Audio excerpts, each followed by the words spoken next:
देख रहे हैं, खासतौर से कौम के दानिश्वरों से, उलमाए कराम से मेरी अदबन एक नाकिस छोटी सी राय है, आप इस पर गौर कीजिए।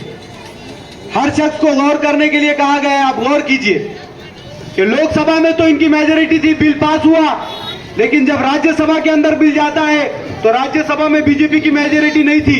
वहां पर जो लोग आज सेकुलरिज्म का दम भर रहे हैं, ये वहां पर इस बिल को रोक सकते थे, लेकिन नहीं रोका।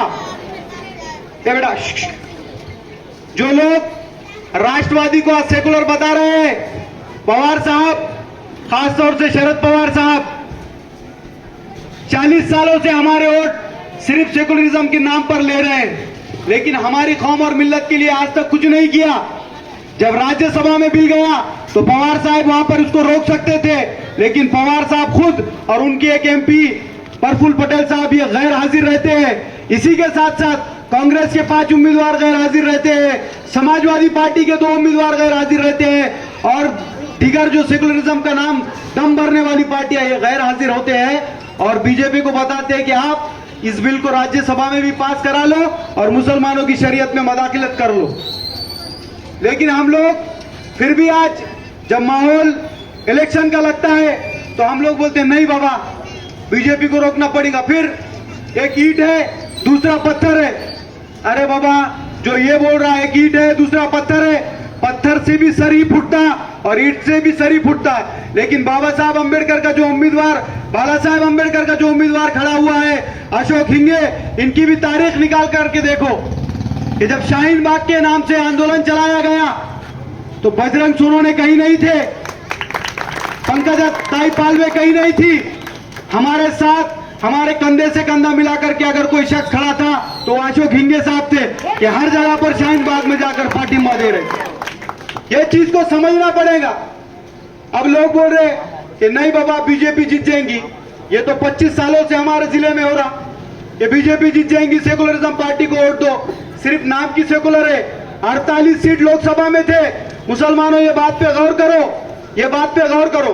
एक कोने में, एक ऑफिस में, एक कैबिन में बैठ करके कौम को समझाना कि नहीं नहीं नहीं नहीं नहीं, अब लोकसभा का इलेक्शन है, बाद में देखेंगे विधानसभा के टाइम, अभी तो बीजेपी को रोकना पड़ेगा। अरे बाबा, हमारे बोलने और नहीं बोलने से रुकने का मामला नहीं होने वाला है, ये हम लोग देख रहे 25 सालों से। लेकिन आप लोग ये बात पे गौर करो कि प्रकाश अंबेडकर साहब, बाला साहब अंबेडकर साहब को जो बुला करके यही सेकुलर पार्टी बार बार दो सीट देती, 3 सीट देती, 6 सीट देती, क्यों बोल रही थी? इसके पीछे वजह है कि अंबेडकरवादी जो समाज है वो ये नहीं देखता कि हमारा कैंडिडेट चुन करके आने वाला है, नहीं आने वाला, बाला साहब का कैंडिडेट है, हमको वोट ताकत से डालना पड़ेगा बोल के डालते। सबसे बड़ा अगर देश के अंदर कोई संविधान रक्षक है तो वो अंबेडकर फैमिली है, बाला साहब अंबेडकर है। क्योंकि आज तक की तारीख निकाल करके देखो, कभी बीजेपी के सामने नहीं झुके, कभी दूसरी पार्टियों के सामने नहीं झुके। ये पार्टियां जाती है उनके खदमे चाटने के लिए और उनके पास झुकने के लिए। ये चीज को समझना पड़ेगा कि सिर्फ एक कोने की कैबिन में बैठ करके कौम को डराने का कि नहीं नहीं नहीं, इस मर्तबा आप लोग सोचो और बीजेपी को रोकने के लिए इनको वोट दो। तो ये भी लोग, ये एक दो दुश्मन होते हैं मेरे भाई। एक सामने से तो इंसान सामने वाले दुश्मन का मुकाबला करने के लिए तैयार होता है, ऐसे ही बीजेपी सामने से दुश्मन है। लेकिन ये राष्ट्रवादी हो, कांग्रेस हो या शिवसेना हो, ये हमारे साथ पीछे से रह करके मारने का काम कर रही। अगरचे ये वाकई में सेकुलर होते, पवार साहब सेकुलर होते, तो हमारे कैंडिडेट कम से कम आज महाराष्ट्र के अंदर हमारे परसेंटेज के हिसाब से 7 MP का टिकट मुसलमानों को मिलना चाहिए था, नहीं दिया। हमारे कई दिनों से 30-30 साल, 40-40 साल जो लोगों ने पार्टियों के अंदर खपाए।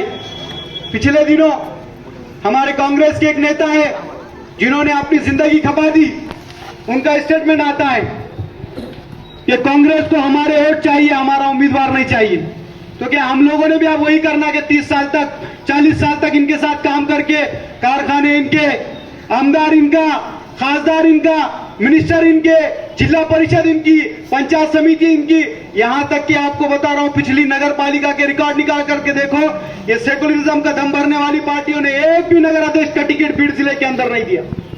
ये कौन सोचेगा? हमारी सियासी क़यादत को खत्म करने का काम किया जा रहा है। याद रखो, ये डरने और घबराने की बात नहीं है। जहां ईमान होगा वहां डर नहीं होगा और जहां डर होगा वहां ईमान नहीं होगा। मुसलमान डरने और घबराने वाले नहीं है, लेकिन हमारी वोट को अगर सही इस्तेमाल करते हैं और अशोक भाऊ के साथ हम खड़े होते हैं तो आने वाले दिनों के अंदर मैं दावे के साथ बात कर सकता हूं कि आपके कदमों में मुसलमानों याद रखो, ऐवान असेंबली के टिकट ला करके देंगे और कहेंगे कि खड़े रहो। सिर्फ हमारा वोट ले रहे, बतलाइए आपका मोहल्ला है, क्या मामला थे मोहल्ले के? 25-25, 30-30 साल लोग हमारे लोग उनकी खिदमत कर रहे, सिर्फ एक नगर सेवक का टिकट, वो भी ऐसे इंसान को दिया जाता जिसके अंदर खुद से चुन के आने की ताकत हो। ये कौन बोलेगा? और एक बात याद रखो, बाला साहेब अंबेडकर साहब ने जो कैंडिडेट दिया है वो कुंभी मराठा है, और मराठा गरीब और मराठा अमीर दो लोगों की लड़ाई लगी हुई है। वो शेर जरांगे पाटिल, महाराष्ट्र का हीरो, जिसने अपने समाज को एक गरीब किसान घर का, असल में किसान शेतकरी तो वो है, ये अपने आप को शेतकरी बता रहे, शेतकरी है ये, चंदन के शेतकरी है, चंदन के शेतकरी है। लेकिन जरांगे पाटिल साहब का आंदोलन आप लोगों ने देखा, उन्होंने गरीब मराठा और अमीर मराठा के अंदर की जो जंग थी, अमीर तो और अमीर बनते जा रहा और गरीब बेचारा और गरीब बनते जा रहा, हर साल शेतकरियों की खुदकुशी हो रही।